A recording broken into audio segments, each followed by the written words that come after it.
Don't touch that dial. You're tuned in to the Dread Podcast Network. Welcome to Development Hell.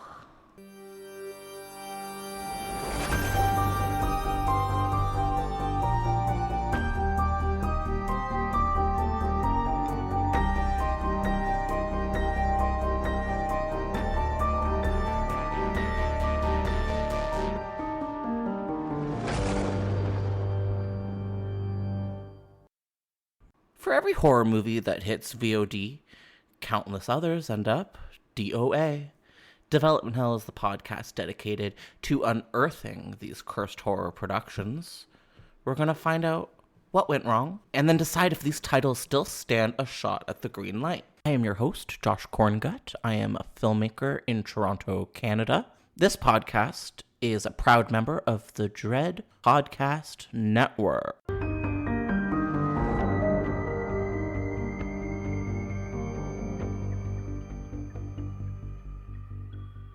All right. Hi, everybody, and welcome back to a brand new episode of Development Hell. Today, we're going in a little bit of a different direction, and we're talking about Five Nights at Freddy's. Maybe you're aware, maybe you're not aware, but this is the indie horror franchise video game extended universe, one might say, based on Five Nights at Freddy's. We'll tell you a little bit more about what the actual plot for this game is in case you don't know. First things first, I want to let you know that the information for today's episode has been brought to you by IGN, Polygon, Collider, Wikipedia. Something exciting about today's episode is our guest. Today we have Jans Holstrom with us. He works for DreadXP, a sister site for Dread Central. And Jans, can you do me a favor and introduce yourself to the Development Hell audience? Hello, Development Hell audience. I'm Jans Holstrom, editorial and review writer for DreadXP and their social media manager. We're very excited to have you here today. We have been keeping our eyes on you this whole time because we are big fans of Dread the Unsolved, to which you, I'm going to say, write and host. Do you produce it as well? Yeah, I'm the writer, narrator, producer of Dread the Unsolved for Dread Central, which is a weekly Unsolved Mysteries video feature, edited by my lovely wife. I am a big fan. You definitely have like perfect radio voice, and I've been meaning to get you on Development Hell for a long time now, so I'm very happy that you're here. Jans, question for you. What's your general relationship with Five Nights at Freddy's? Well, as a games journalist, I have a very close relationship with the Five Nights at Freddy's franchise. Any games journalist kind of has to in this day and age because it's such a huge thing, or it's become such a huge thing in the last few years. So I'm very familiar with the franchise. For those of us, including myself, that may be a little bit outside of the know, how would you describe what Five Nights at Freddy's is? And like kind of a log line as well. Like, what's it about? And like, what is Five Nights at Freddy's? So in broad strokes, it is a game where you play as a security guard at a Chuck E. Cheese-esque establishment where the animatronics want to murder you. I mean, what a vibe. And no wonder it's so popular because it's such a, I don't know, there's such a mood baked in even to just the concept. And when you play the games and see some of the artwork and even like the weird community behind it, it's very unique, very spooky and interesting. What was your first experiences with the game? Were you into it upon discovery? Were you hesitant? Like, what was your initial journey with this title? So I've always spent a lot of time trolling different message boards around, the internet looking for new horror. And a few years back, I couldn't tell you the exact year, someone said, "Have you tried Five Nights at Freddy's?" And I was like, what the hell is a Five Nights at Freddy's? And at that time, you could only get it on Game Jolt, which for you listeners that don't know, Game Jolt is like 4 rungs below Steam whenever it comes to PC gaming. Not a lot of folks use it. So I had to go to Game Jolt, and I found it, and I played it, and I was like, they're onto something here. Like, this is the right mishmash of elements to make something actually really scary. And that was before all the lore nonsense that came after. The original game in its purest form was just pure terror. I have not really been able to play it. I've tried multiple times since I think it came out around 2014, a long time ago. And I've really tried to play this game, but I'm such a sissy baby when it comes to horror video games. I can do a horror movie. I can watch the grossest of the scariest of the darkest when it comes to film.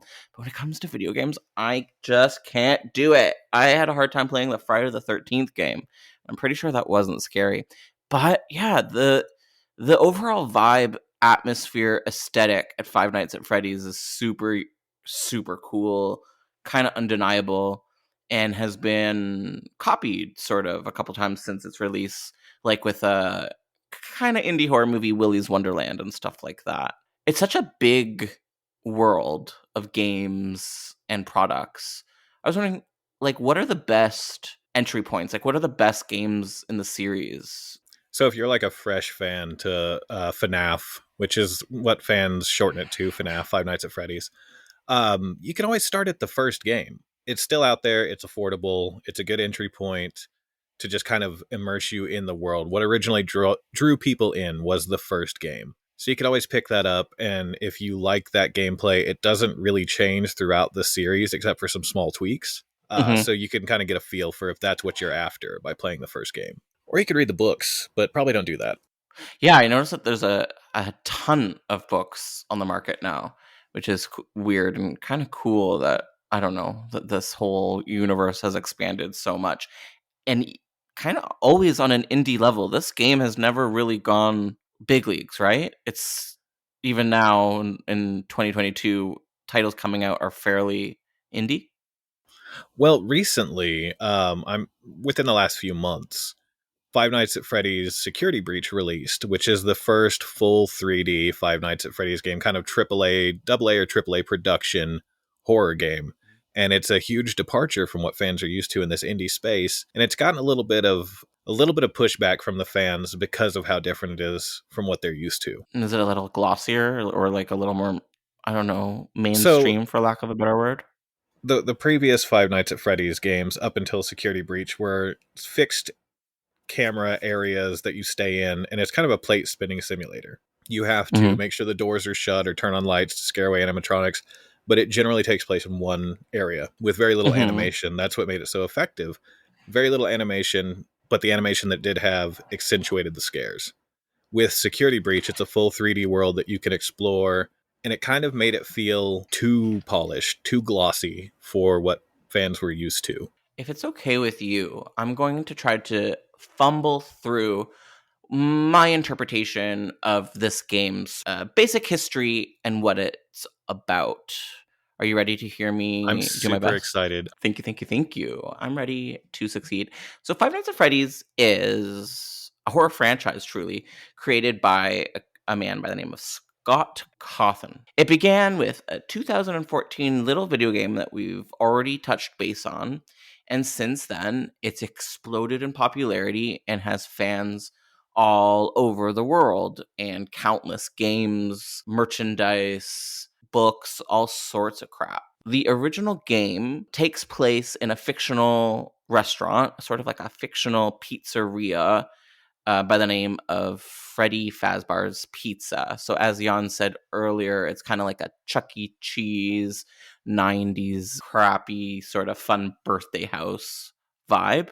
And the mascot is this animatronic bear by the name of Freddy Fazbear. In the games, generally you're playing as a nighttime employee who has to use different things at his disposal, like security cameras, the doors that open and close, vents.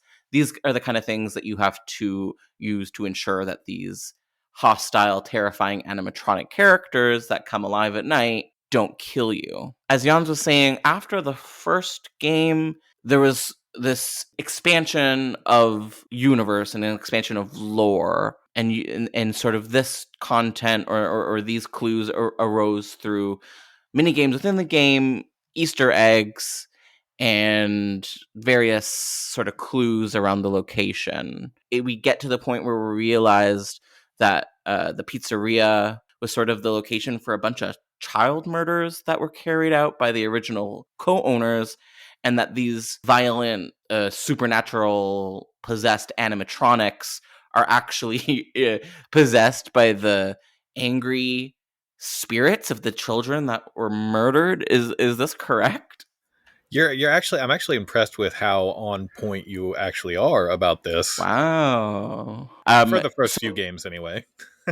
so how would you describe, like, what's going on in Five Nights at Freddy's? Like what's going on with these animatronic monsters? What are they up to? Why are they so murderous? Oh, that's a big, big question with a big answer. At this point, it's gone so far beyond what was originally planned, I think, by Scott Cawthon. Originally, the first Five Nights at Freddy's, there was really no explanation. That's also one of the reasons people liked it. It's vague. You watch a good horror movie where there's not a big exposition dump at the end, and you're just fine with that kind of vagueness. That's how the first Five Nights at Freddy's was. So you have these animatronics. At night, they get a little bit wild and they attack you. That's the first game. In the second game, the robots are programmed to identify children, and also they're programmed to notice criminals. It's been a minute, but I'm going off of my memory now. So in the second game, you're a nighttime employee that the animatronics have identified as a criminal of sorts, and they're trying to murder you for that. The third game doesn't take place in a Freddy Fazbear's. It takes place in a haunted house attraction where the disused and discarded animatronics are brought in as part of the attraction, and there is one of them that is possessed by the spirit of the man who was killing the children that is hunting you through the Halloween attraction. That sounds fucking cool. People weren't sold on Five Nights at Freddy's because of the scares. The lore is what drug most people in. You look at this story of killer animatronics and you go, why? Why are they killing? And Scott Cawthon insists that he had all this planned out, but I maintain that Scott Cawthon is a liar.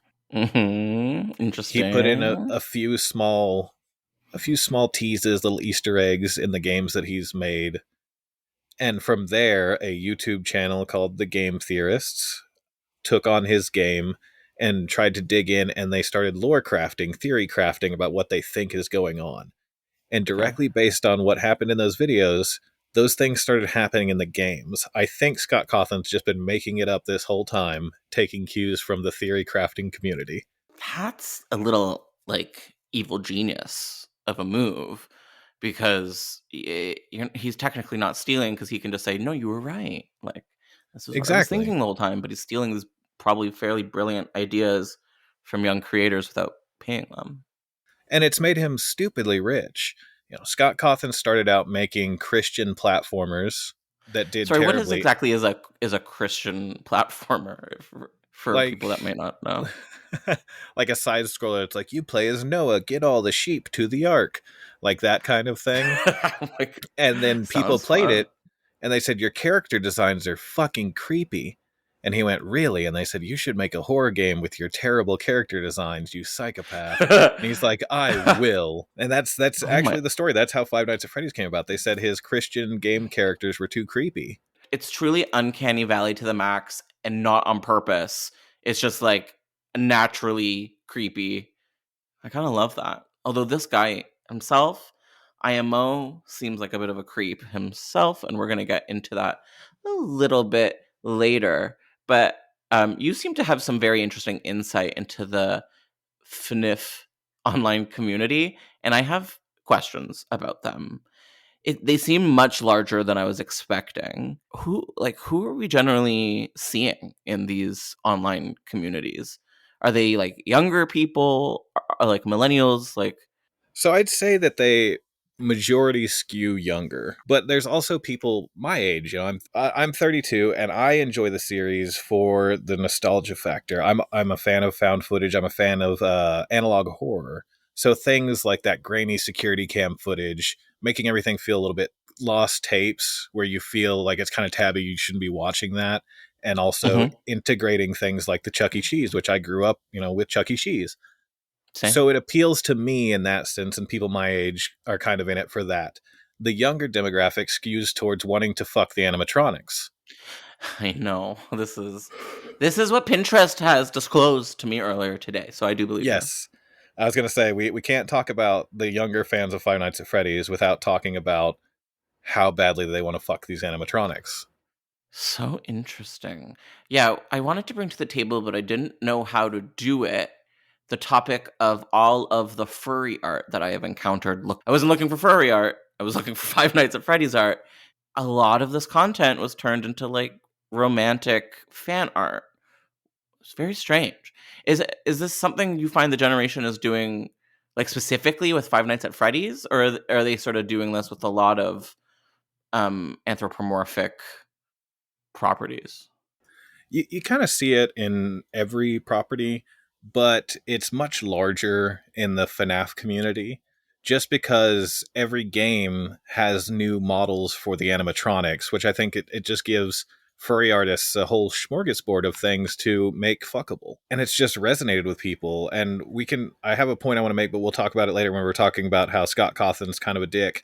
Definitely the younger furry community, they just love Five Nights at Freddy's. I don't know anything about the furry communities, and I'm not here to kink shame anyone, but I don't know. Can I assume that they're like fairly queer leaning?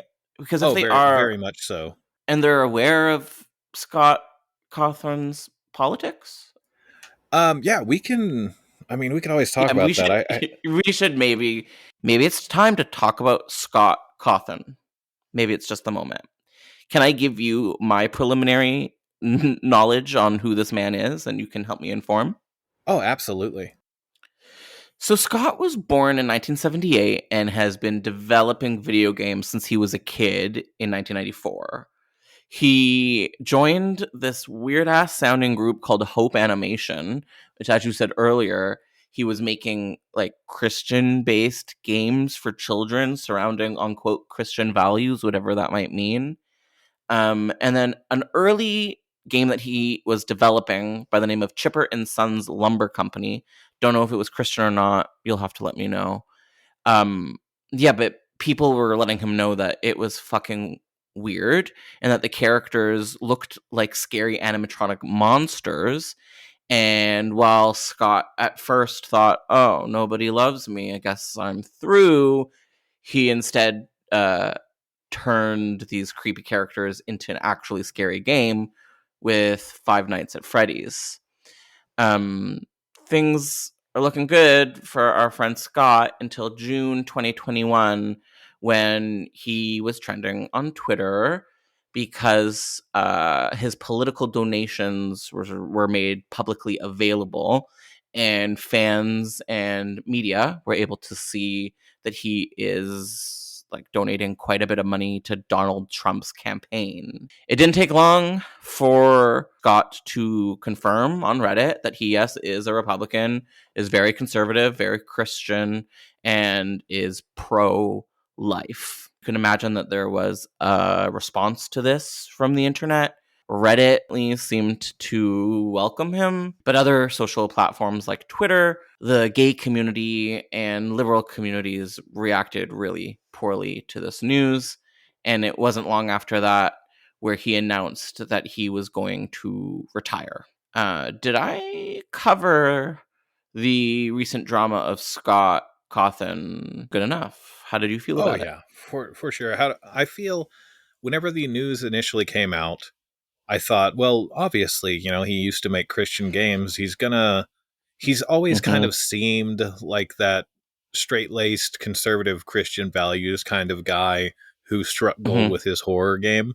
Yeah, I like how you have one half of the community who said, fuck this guy. He's supporting people who want to destroy our way of life and how we live. He doesn't accept us, and so we're not going to interact with his stuff. But on the other Mm-hmm. hand, you have the other half of the very large queer community that plays Five Nights at Freddy's saying, fuck him. It's not his anymore. We adopted this, and we're not going to leave this property just Oh. because he's a piece of shit. And I think that that's the way to go. I mean, Uh-huh. yes, you may have bought his games, you may have supported him at some point, but it's been so embraced by different communities that they're not it's kind of a J.K. Rowling situation people didn't stop enjoying Harry Potter. They just started hating J.K. Rowling. And that's kind of Well, what we're seeing with Scott as you Cawthon. said, it's some people, right? Like some fans who, I guess, this property is really important to them, have chosen to divide the art from the artist, and I think that's a very important conversation to have about both sides of that perspective. But a lot of people did give up Harry Potter. I personally did not give up Buffy in the wake of comprehending that Joss Whedon does seem like a piece of shit, but I don't know if that doesn't mean I shouldn't one day. I don't know if we need to get into the politics of separating art from artist, but I find it really interesting to hear that the queer community said, fuck this, we like it, he can get fired, and we'll sort of hold on to it. Yeah, I think that both points of view, without getting too deep into it, are perfectly valid in how they want to handle it. But I think that after, since 2014, you've got 7 years of this franchise that people have grown up with, in a sense, and that they love. And to hear that the creator is a piece of shit, the fans shouldn't be punished for his misdeeds. However they've experienced these characters is still valid no matter what. Yeah, and there's a deep attachment to it because there's a huge community. There's tons of merch. It's an industry at this point, which means it's really resonating with people. I was surprised. I don't know why I was surprised to learn of his unfortunate politics, but there's something about like the nostalgic nuance of this game that made me think this had to have come from someone like me. But it was interesting to hear you say that the first game was super simple and didn't necessarily have a lot of thought behind it, and that started to actually cannibalize from within its own community. So maybe he isn't necessarily responsible for the overall aesthetic and vibe. Maybe it was the fans. Yeah, my perspective on this is not unique. A lot of people think that the community, and I will say straight up, you can quote me on this, the community created Five Nights at Freddy's. And I think it's totally within their bounds to not want to give it up. It was almost a crowd-funded effort. It was a dude that hit gold on a scary idea, and from there the community bolstered this man and held him up, and it sucks that he betrayed them like he did, but I don't think that you can ever really kill FNAF now that it's gotten rolling. Is it still going as strong as it was in its heyday? Yeah, for sure. There's still a very dedicated contingent of people who are going to, you look at the most recent release, Security Breach. People had complaints, but they're also playing it.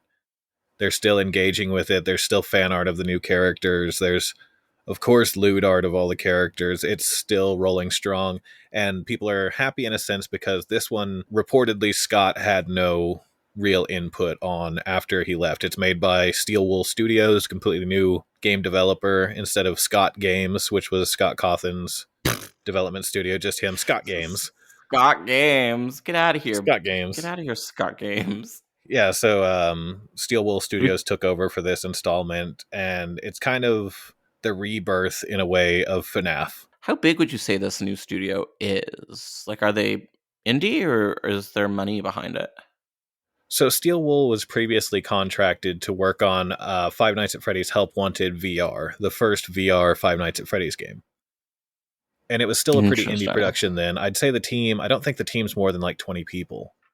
But this new entry is a significant step up from what they were doing before. So it might, with sales of this and hiring new people, might push them into the AAA sphere just by association with such a huge franchise. What is AAA versus AA? So a AAA studio is someone like EA, like Electronic Arts, Square Enix, these big tentpole studios that kind of hold up, I don't want to say hold up the video game industry because they absolutely don't, but they're kind of the big ones that everyone knows that's putting out big first-party games for consoles.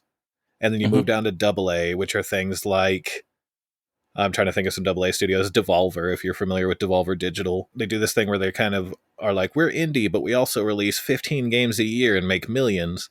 DreadXP, we don't put out 15 games a year. We are No. We are firmly indie. That's the great thing about indie is we engage with these smaller creators who want to make something weird. Like, a AAA studio is not going to make Sucker for Love. They're not going to fund Sucker for Love. I want to talk. I was going to end with some Sucker for Love talk, but since we're here, I think our audience deserves to know about the latest DreadXP game. So we're going to take a little bit of a sidebar in the midst of this Scott Cawthon bullshit. For me to ask you, as someone that's, high up there at DreadXP, what is this recent release of yours, Sucker for Love? What's the deal? Because people want to know. I love Sucker for Love. And that's not just because I've been doing all the social media marketing promotion for it. I've been kind of in the trenches with this game. This is my first big release with DreadXP since they brought me on. So it's a game where you are trying to date eldritch horrors personified as sexy women. It's kind of based Cool. on the 90s style anime, visual novels with a Lovecraftian twist. And a lot of people see it and they go, this is very cutesy, this is very tame, but it's actually pretty steeped in that kind of Junji Ito Japanese horror. So I Would you encourage say anybody. it gets scary? It does, yeah, definitely. There's 3 chapters, and each chapter has different scares. The 3rd chapter is especially scary. The art done by Akabaka, the developer. He did all the art for the game, and he draws some absolutely terrifying things. You wouldn't think that you could be scared by a static image, but he will make it happen. Oh, I know I can be. I'm scared by everything. I don't know how I'm so into horror because I'm truly the biggest wuss on the face of the planet. And I'm not saying that as an apology. I celebrate how much of a wuss I am. So other than Sucker for Love, what other, just a couple, give me like one other recent title from DreadXP that people may want to check out or may have heard of. Spookware. Everybody should check out Spookware. It's a bunch of horror-themed mini-games, micro-games is what we call them, based on things like, one of the mini-games is grabbing paper boats off the street, like in It. Other ones involve like shooting zombies or roasting a rat over an open fire. It's very goofy, very tongue-in-cheek, and it's for fans of horror. If you love the horror of the 70s, 80s, and 90s, there's something for you in Spookware. You heard it here, guys. Sucker for Love and Spookware. Buy them right now, or I'm going to have to contact the authorities. I think that we've talked a little bit enough about this creator of the series. I wanted to make sure our listeners sort of had context on this dude for this episode because I had a big interest in covering this topic for a long time, but I actually did not know about the donations to the Trump campaign, about the pro-life issue. I didn't know about all of this messy stuff. And I have just this feeling that other visual horror fans like myself maybe aren't necessarily aware of some of these heavier topics that baseline this franchise. And I just wanted everyone to know going in. And on that note, Jans, would you be interested in learning a little bit about the Blumhouse adaptation that's been in the works since 2015? Absolutely. I am a fan of Blumhouse and their weird ass ways. Well, I'm glad that you said that. Before we get into this will they, won't they moment of Blumhouse and Five Nights at Freddy's, Jans, do you have any favorite Blumhouse moments? Any least favorite Blumhouse moments? What's Jans' relationship with Blumhouse? I thought Blumhouse was a world beater whenever they first started producing films, but it seems like a case of diminishing returns. I'm sorry. What is that? What is, you said a world beater? Yeah, world beater. Do you guys not have that phrase in? I mean, Canada? we might, but I don't know what it is. Tell me what it means. Oh, okay. So a world beater is just like the big new thing, something that's going to blow everything else out of the water. A world beater beats the whole world in quality. Okay, so you thought it was going to be that. Were you right? For a moment, I was with things like Insidious. Everybody loved Insidious.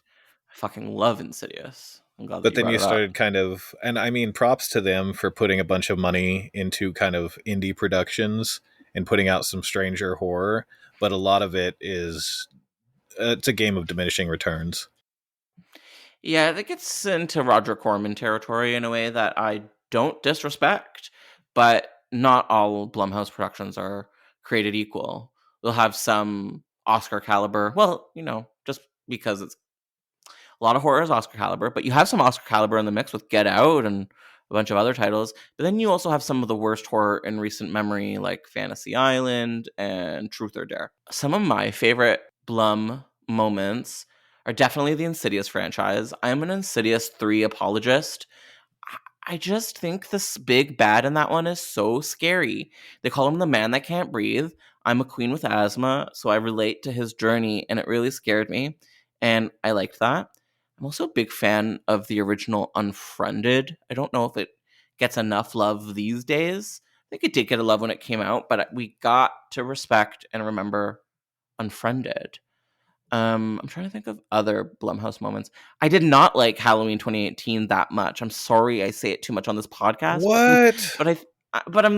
and to make it worse, I quite liked Halloween Kills. I should probably cut that out because people will unsubscribe. So I haven't seen Halloween Kills yet. I'm waiting for it to come to a service where I can rent it or buy it. I don't go to movie theaters because of this. There's a thing happening.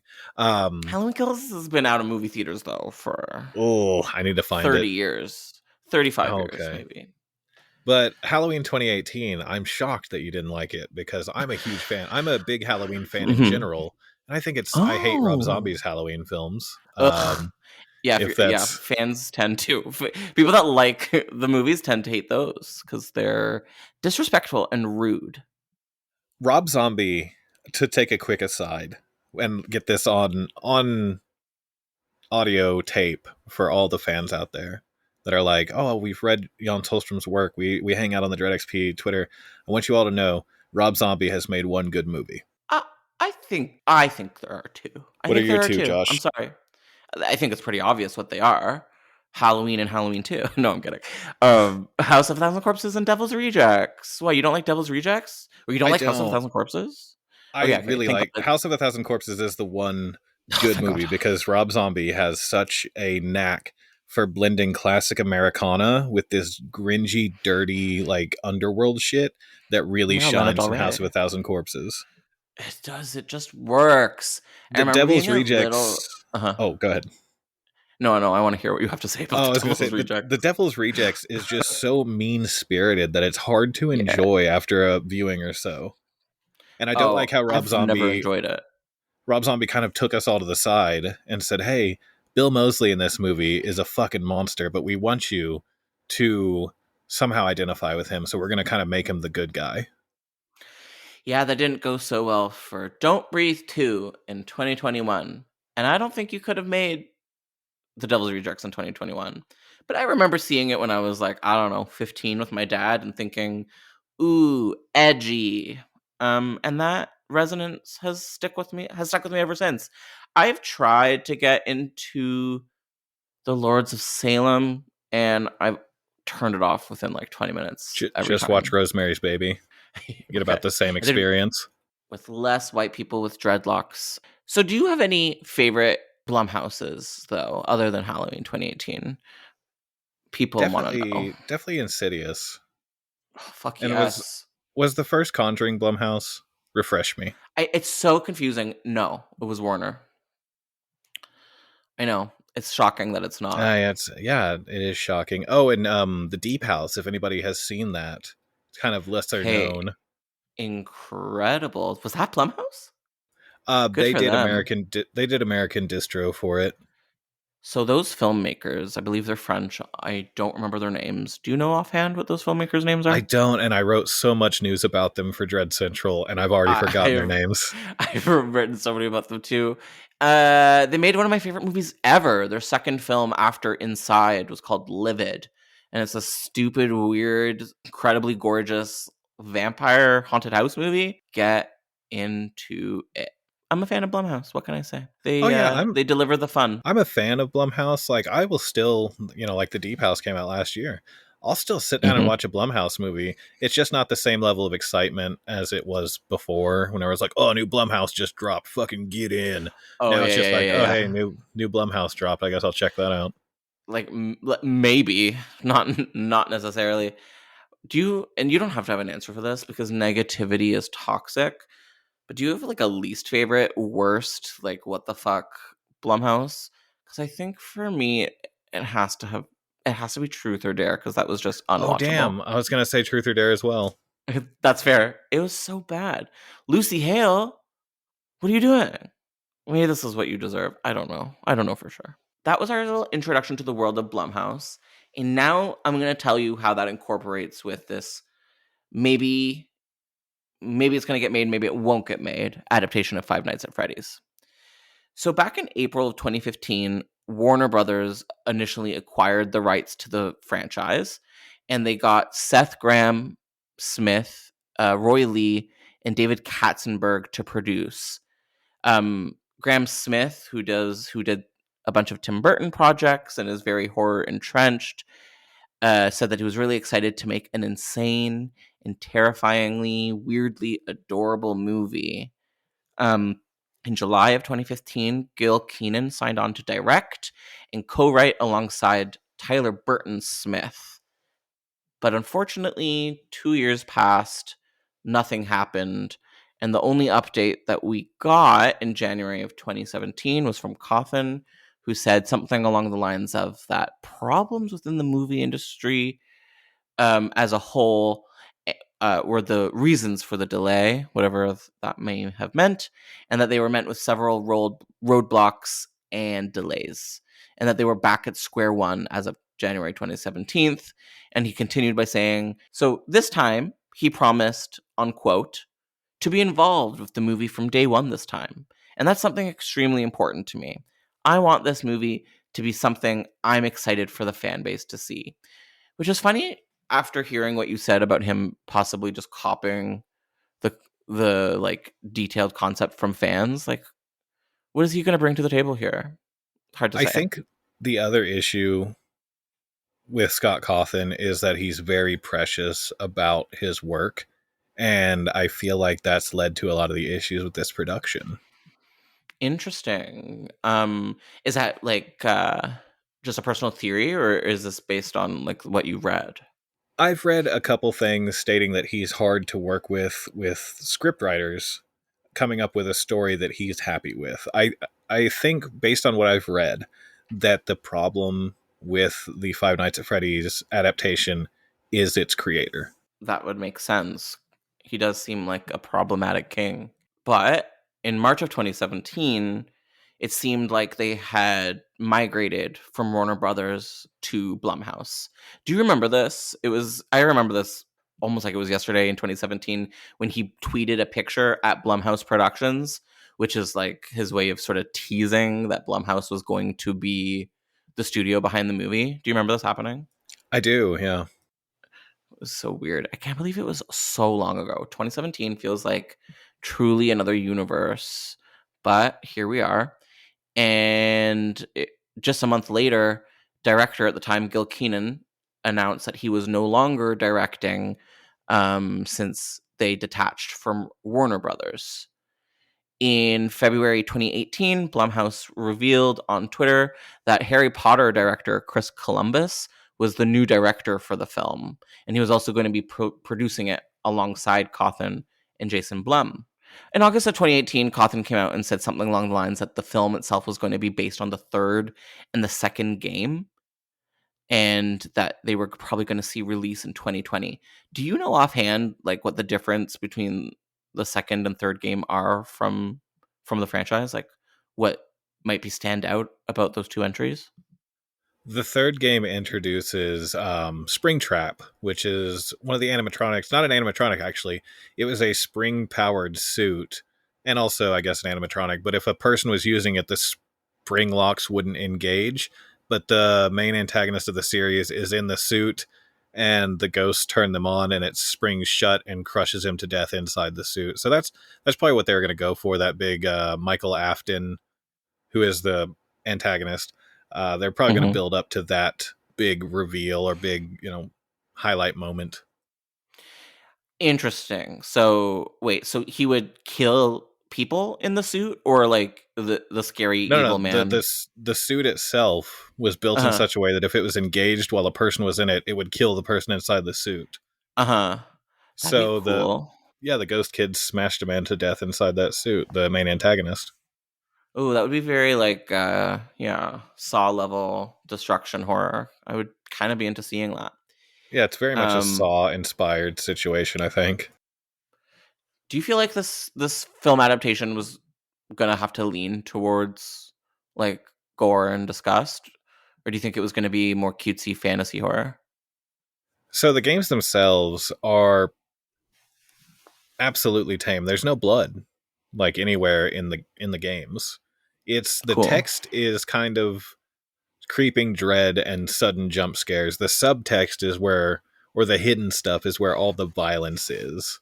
So you get descriptions of violence, and the descriptions are actually pretty brutal. There's people getting their souls scooped out and shit. The series gets really weird.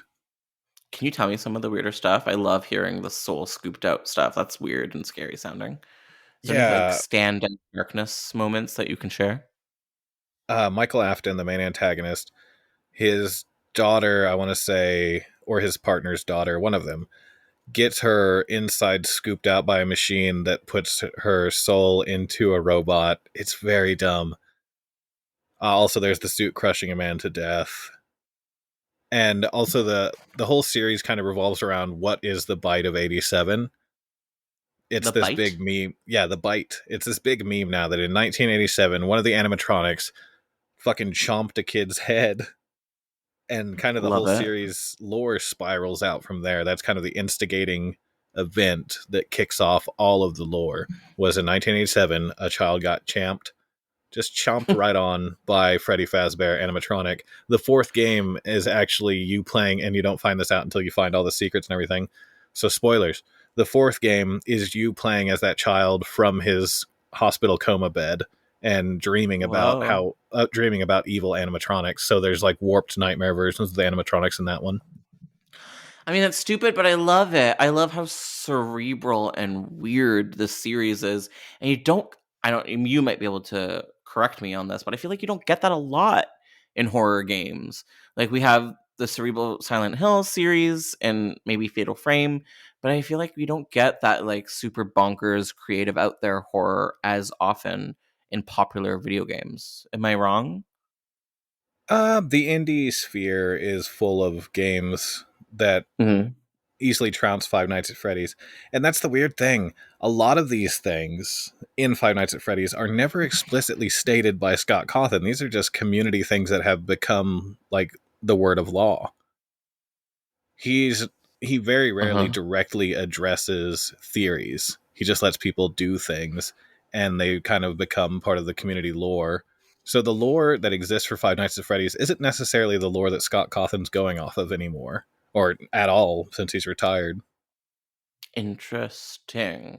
So we were talking about how there was like these children that were murdered by previous owners, possibly possessing the animatronics. Now you're telling me that I'm assuming this. What'd you say the name of the main antagonist was again? I think Michael Afton. I keep thinking Michael Scott. Okay, well Michael is. I mean, is he like?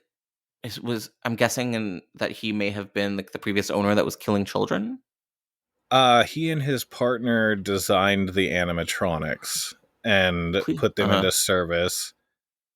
And the books kind of go into the story of the co-founder of the animatronic building. Oh, There's a lot out weird. there. Earlier I last wish. year, I did a Mhm. DreadXP book club series on the Five Nights at Freddy's novels. The three that tie into the story. It's kind of a weird place. You have three books written by Scott Cawthon and Kara Breed Wisely that Mhm. cover events kind of in between the games and during the games for more backstory. Then you have a whole series of 15 to 20 so far, new ones being released every day, young adult novels kind of in the vein of Goosebumps. They just have the Five Nights at Freddy's name, and then they're telling not interconnected, but unconnected horror stories from that universe. Kind of a Freddy's Nightmares or Friday the 13th, the series kind of Mhm. treatment. Mhm. So it's very odd. Sounds. I don't know. I'm a little. It's too bad about the politics because I'm obsessed with everything that you're talking about. So you've dug into some of these books. I was wondering if you could tell us like what were some of the standouts? Like, were there any specific spooky standout subplots or plot from the book that you can sort of give us? Okay. The first book, The Silver Eyes. I think is the name of it. Yeah. Okay. Standout moment is that a group of teens who were traumatized by Freddy Fazbear's go to burn it down, and they find that it's already gone and that there's a mall being constructed in its place. Oh. Through goofing around this empty, half-constructed mall, they find that the builders have just encased the original Freddy Fazbear's in concrete in the middle of the mall, hiding it from everyone. Whoa. Liminal drama. I love that. That is stupid and kind of great. The liminal vibes for the series, anything that's sort of set in a 90s like kids birthday palace, it's just an easy way in to spook someone of our age, I feel like. I feel like Yeah. I feel like the Five Nights at Freddy's series has kind of inspired this boom in analog horror that we're seeing. I don't know if you're familiar with the Mandela Catalog or Gemini Home Entertainment, Local 58, all these YouTube Mm-mm. channels that are making lo-fi analog horror that scratches that same itch, and you don't have to support Scott Cawthon. So it's like a win-win. Can you do me a favor and repeat a couple of those for some of us that may have missed it on the first round? Oh, Because we absolutely. want to, as you said it, we want to scratch that itch, but we don't necessarily want to support this dude. So can you give us that rundown just one more time? All right, I'm going to give you all, everybody out there, I'm going to give you 3 excellent YouTube series, horror Yes. analog series: The Mandela Catalog, Mhm. Gemini Home Entertainment, Mhm. and Local 58. What's the Mandela? Am I saying this right? Catalog? What's that? What's that one The about? Mandela Catalog started as a warning, kind of a government warning message saying, if you see someone that looks like you, here are the steps you need to hide. And all of this is done kind of in that old warning style, public Uh service huh. announcement kind of thing. And it's like, you need to hide. If you can't hide, you need to fight. And if you can't fight, you need to kill the thing that looks like you, because it is an altar. It is not supposed to be there. And then the signal Whoa. gets hijacked, and it's like, if you see, and you get a whole other set of instructions. It's like, run if you can, hide if you can. If you can't do either of those things, kill yourself. There can only be one of us. Like, it goes in Ooh. weird places. A Mandela Catalog is ongoing. The second volume just dropped. It's free to watch on YouTube, and it is top notch analog horror. I'm scared already. Thank you for those recs. I'm absolutely going to check them out. But to wrap up this troubled production journey for the Blumhouse adaptation of Five Nights at Freddy's, um, so in November 20th of 2020, there was a Reddit post from Cawthon that discussed a few of the scrapped screenplays, and it was followed by an announcement that the film did, in fact, now have a finished screenplay, and it was going to shoot in 2021. However, in September of 2021, Blumhouse came out to Collider and basically said that the script still had issues and they had lost their director, possibly leaving the project in limbo. Is there any other details from the world of this adaptation that I may have missed that you may have insights into? You pretty much nailed it. I think that it's something that people really want, and I think that it can make a lot of money. Like, Josh, I want to ask Mm-hmm. you Mm-hmm. earnestly right now, Mm-hmm. who's your pick for director for Five Nights? With everything you know about the series and the things that I've told you and the things that you've researched, who would you pick to direct this film? I don't know how to say his name, but I have a pick. Um, Andre Orvidal. He's the guy that directed Scary Stories to Tell in the Dark recently, and I was a fan of that. Oh, He also did the Autopsy of Jane Doe and Troll Hunter. oh, those are both very good. Right? Fun fact about Yawns. I interviewed the composer for Scary Stories to Tell in the Dark, Anna Drubich. She's very nice and very Russian. You can check that out on Dread Central. I absolutely will because the music in that was great, and I don't know if everyone loves that film, but I certainly do. Yeah. Okay. I'm a So huge fan. that's my pick. Do you have a pick? Yeah, and this is kind of out there. Quentin Dupieux, director of Remi- Deerskin, Rubber. oh my Um, god, really? Interesting. What are you doing? You're out for violence? You're out for I blood? think that if you gave him the budget and said it's a movie about animatronics that do murders, I think he could really bring that gonzo action to the screen. If not him, then what is his name? The guy that did Mandy would also be another good choice. Oh, okay, yeah, big time. I mean, Spectre Vision generally, I think, would do a good job with this one. Although, we already have a version of this with Nick Cage that wasn't very good. You know what? IMO. People hate Willy's Wonderland. A lot of horror fans that I've talked to hate Willy's Wonderland. It's not my favorite. I think it's a piece of genius. Okay. They look at tell me this. more. Oh, of course. They look at the Five Nights at Freddy's franchise and they go, people are hungry for killer animatronics. And they go, cool, we don't want to spend a lot of money on this. And they're like, can we get Nicolas Cage? And they're like, yeah, and he's cheaper if he doesn't talk. And they're like, okay, cool, we can do that. But what about the animatronics? And they're like, we'll just get people in suits. No one gives a shit. And then Nicolas Cage gives probably the third best performance of his life. At one point, he makes love to a pinball machine. I don't know if you remember that part. It's just pure madness, and I love it. It doesn't explain, it barely explains anything. Like, it goes over why the animatronics exist. Nicolas Cage is never explained in that film. He just drinks a bunch of energy drinks and fights giant puppets. Listen, do I want to take that away from the world? No, I don't.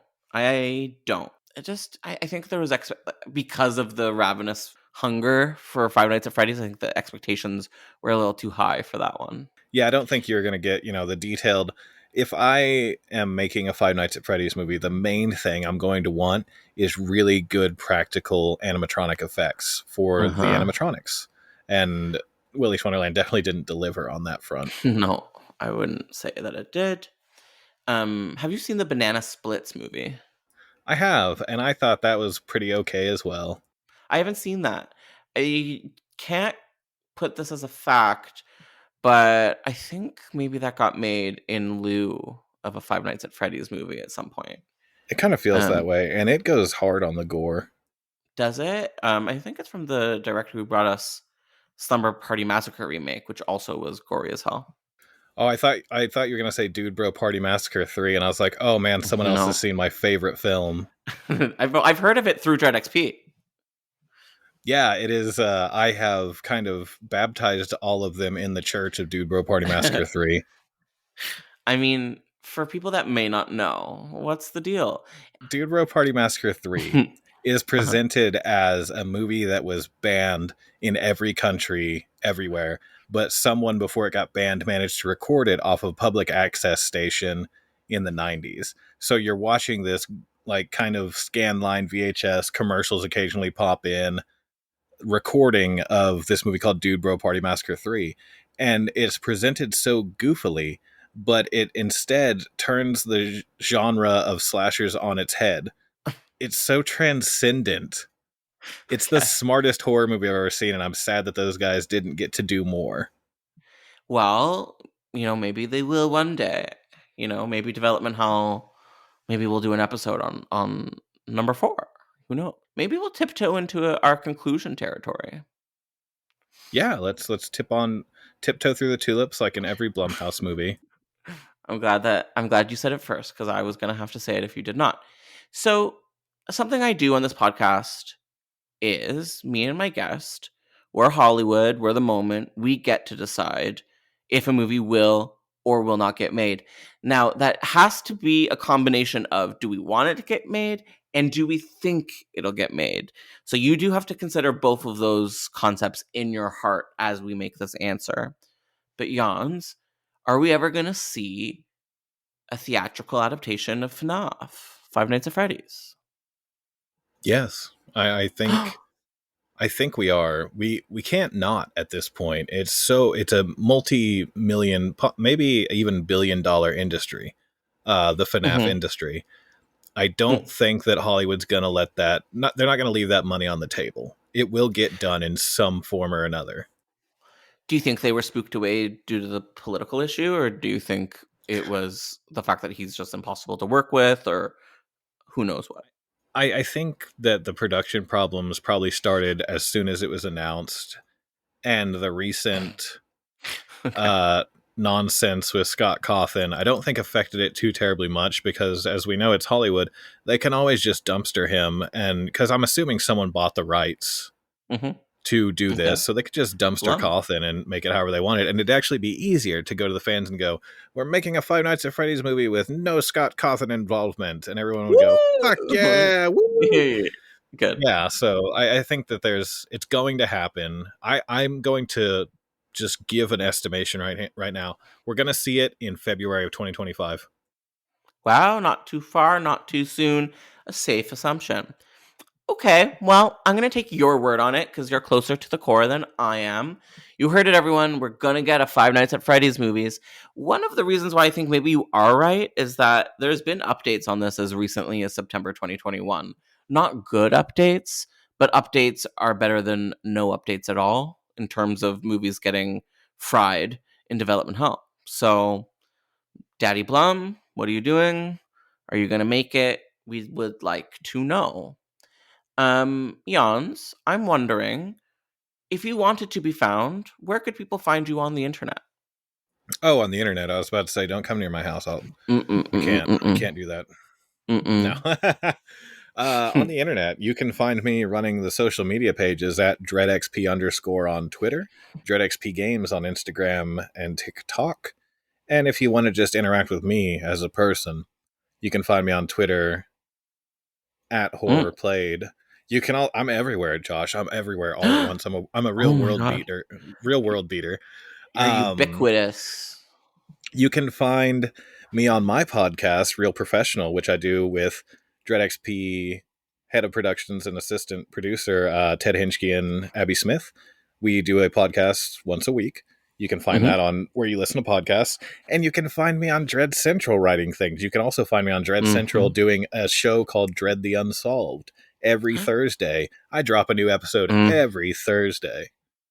I'm everywhere. Yeah, baby. I'm so ingrained in the Dread ecosphere that if you were to remove me, it would tumble like a house of cards. Yeah, don't pull it out. It's like a knife. You gotta leave it in, or you're gonna bleed out. You're gonna bleed everywhere. You gotta leave me there. You don't bleed. You get outside before you bleed. Do you have any hints about upcoming episodes for Dread the Unsolved? Are we allowed to know?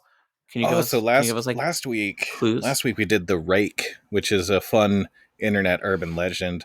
This little chunk of the season, we're doing creepypastas. So if you've got like little internet mysteries, little internet creatures, I've probably tipped over the rock and uncovered them. I'm going to make shows about them. We're talking about Jeff the Killer. We're talking Slender Man. We're talking. I already did one on Polybius. We're talking just all the things like that. We're getting real spooky with it. But if you're not into that, you can watch any of my previous 30 some odd episodes where we talk about real life unsolved murders, disappearances, poisonings, Jack the Ripper, Sasquatch, Loch Ness Monster. There's a lot of it there if that's what you're into. Yeah, if you're not into that, I write, I dance, I sing. You know, there's something for everyone. I paint. I do self-portraitures of dogs. I was so happy to have you with us today, Jans, and I hope to have you back for another episode in the future.